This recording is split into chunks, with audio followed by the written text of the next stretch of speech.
Have you ever wondered what's really in a raindrop? Well, what we found when we looked inside, one under a microscope, completely changed everything we thought we knew.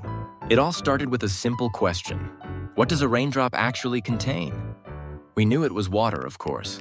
But what else? So we set up a powerful microscope and prepared a slide with a tiny drop of rain. What we saw next was absolutely astonishing.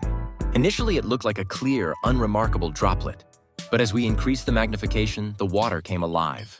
Tiny particles, too small to see with the naked eye, began to appear. These weren't just random specks of dust or debris. They were living organisms, a whole ecosystem within a single drop of rain.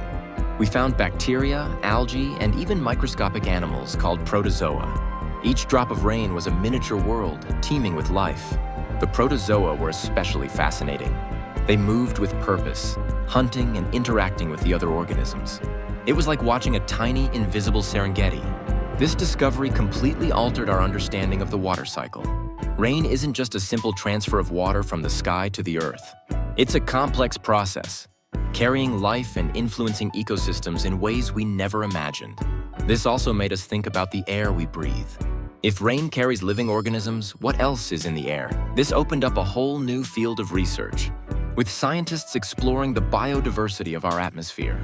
So, the next time you feel a raindrop, remember the tiny world it contains.